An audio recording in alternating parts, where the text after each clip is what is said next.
In the early 1970s, and specifically in 1970 for the United States, was living in what seemed like a calm and safe period. People trusted each other. College students moved freely, without fear, and no one believed. Real danger was close. During that time, there was a young man named Ted Bundy. He looked completely normal, well-dressed, polite, educated, and able to speak in a way that made anyone feel comfortable. Ted Bundy was born in 1946, and his childhood was strange from the very beginning. He grew up believing his grandmother was his mother, and that his real mother was his sister. When he finally learned the truth, something inside him broke, but no one around him noticed it. Ted was intelligent. He studied law. He had ambitions to become important and respected, and everyone who knew him described him as charming, smart, and trustworthy. Nothing about him suggested he could be dangerous. At the same time, young women began disappearing in different states, including Washington, Utah, and Colorado. Most of them were college students with similar appearances, and they vanished without a struggle, without witnesses, and without clear evidence. Every case looked almost identical, which confused the police, but still, there was no clear suspect.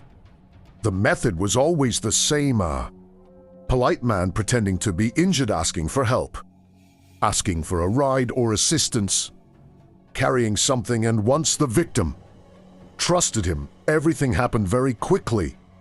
What made the situation even more disturbing was that some women survived and reported the same story.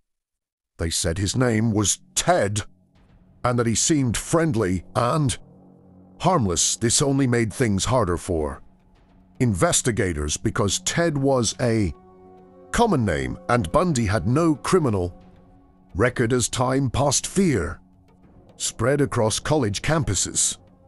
Reports increased, and pressure on the police grew. Eventually, witnesses mentioned seeing a man matching Ted Bundy's description driving a white Volkswagen near the disappearance locations. He was questioned and arrested, but the evidence was weak, and using his intelligence and confidence, he managed to avoid serious consequences. Then something shocking happened. Ted Bundy escaped during a court appearance by jumping out of a window and disappearing. The entire country was stunned. He was later captured again, but unbelievably, he escaped a second time from jail. This time he fled to Florida, where he committed his most violent crimes, attacking a college sorority house in a single night, spreading terror across the state. This time, there was no escape. He was arrested, and his trial became a national spectacle, broadcast on television, watched by millions. Ted Bundy chose to represent himself in court, speaking calmly, smiling confidently, as if he were not accused of horrifying crimes, but the evidence was overwhelming, and witness testimony sealed his fate. He was sentenced to death, and in 1989 the sentence was carried out.